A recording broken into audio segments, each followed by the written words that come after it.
Hello guys, this is Vishwajeet from systematic English speaking channel में आप सभी का स्वागत है। तो आज है आपका फ्यूचर परफेक्ट कंटीन्यूअस के बारे में मैं आपको बतलाने जा रहा हूँ। यही लास्ट टेंस है, फ्यूचर परफेक्ट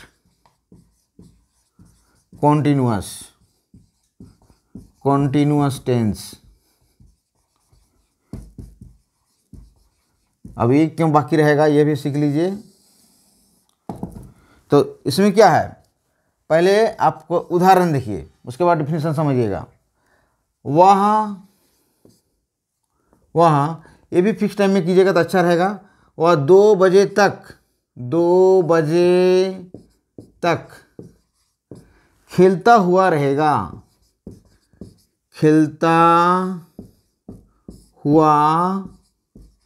हुआ रहेगा। देखिए, इसका विचित्र तरह का ट्रांसलेशन है, ता हुआ रहेगा। इसका यूज़ हालांकि खूब कम होता है, इस तरह से बोलने के कुछ ज़रूरत भी कम पड़ेगा। लेकिन अगर टाइम दिया हुआ रहे, अगर फिक्स टाइम दिया हुआ रहे, अगर फिक्स टाइम दिया हुआ ना रहे तब तो आपको ता हुआ रहेगा ही बोलना पड़ेगा। अगर फिक्स टाइम दिया हुआ रहे तो आप इसको इस तरह से भी कर सकते हैं, वह 2 बजे तक खेलता रहेगा,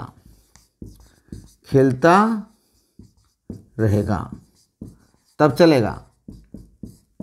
अगर फिक्स टाइम रहे तो ता रहेगा लिखेंगे, तब भी चलेगा।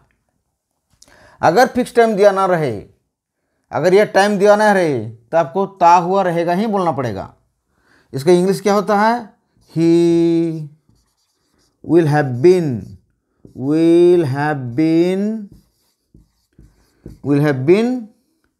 playing,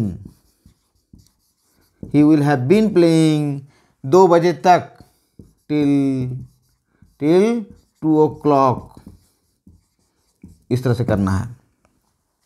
तो स्ट्रक्चर तो एकदम देखिए, इसका मतलब क्या निकला, वह 2 बजे तक खेलता हुआ रहेगा।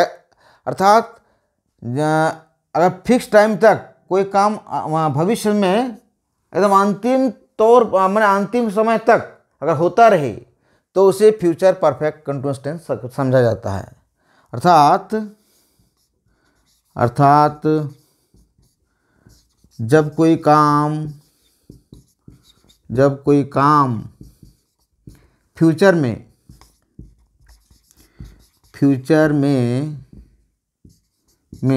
अंत समय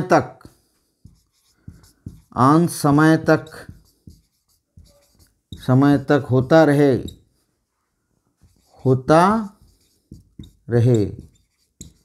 तो future perfect continuous tense use कीजिए। फ्यूचर परफेक्ट कंटीन्यूअस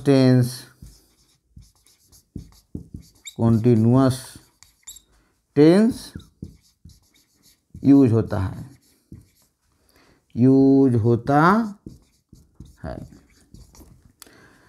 अच्छा, टाइम फिक्स रहेगा तो अधिकांश इस तरह से बोल सकते हैं आप।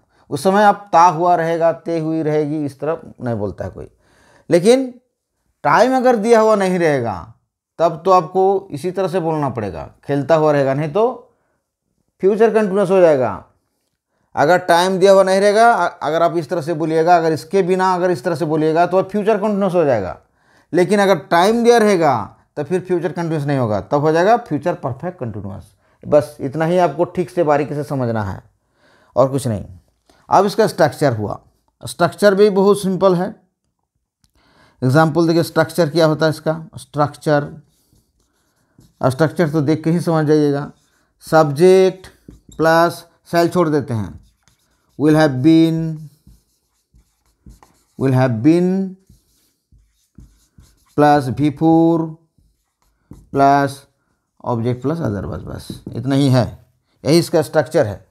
और नेगेटिव इंट्रोगेटिव भी अब उतार लीजिए, इसका स्क्रीनशॉट ले लीजिए।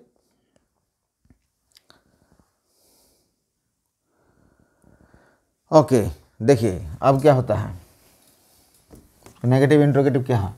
स्ट्रक्चर दे देते हैं, आप खुद कर लीजिएगा। Structure.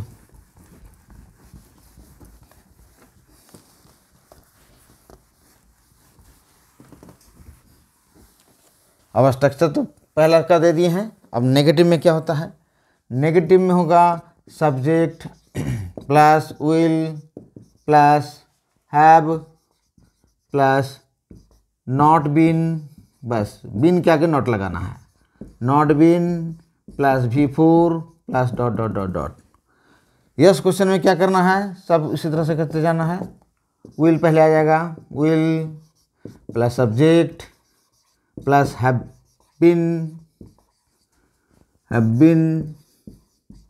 Plus V4 plus dot dot dot dot. उसके बाद क्वेश्चन मार्क। नो क्वेश्चन में क्या होगा? नो क्वेश्चन में will plus subject plus have plus not के पहले बीन, बीन के पहले नॉट, सॉरी बीन के पहले not, not been plus V4 plus dot dot dot dot. और तो कुछ नहीं है। एक बार WH के बाद यस क्वेश्चन लिखा देंगे और WH के बाद नो क्वेश्चन लिख दीजिए, बस इतना ही तो है।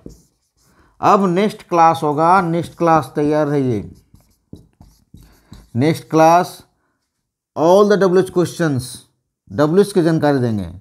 WH क्वेश्चन क्या होता है, क्या होता है, डिटेल्स हैं। आपको ये 64 हुआ, ये 64वां डेज है और 65वां दिन में मैं इसको सिखाऊंगा। आपको ईयर रटना है। 65 डेज में आपको ये इसका डिटेल्स हम दे देंगे, आपको अच्छी तरह से याद कर लेना है ये वाला, ठीक है। पढ़ के रखिएगा, थोड़ा आपको भी सहूलियत होगा वो समझने में। तो आप जितने भी WH हैं ये यूज़ कर सकते हैं। ओके, इसका एक स्क्रीनशॉट ले लीजिए, उतार लीजिएगा। As a students, if you note down all my video lectures on your piece of paper, then it will be far better. And if you do not do so, then you will get some difficulties to understand and to write. And understand, if you write down all the video lectures one by one in your piece of paper, then from my suggestion is that it will be far better for you and you can learn very fast. So now have a good day and good night, and please subscribe my channel if you are new. And thank you very much. Bande Mataram. Thank you.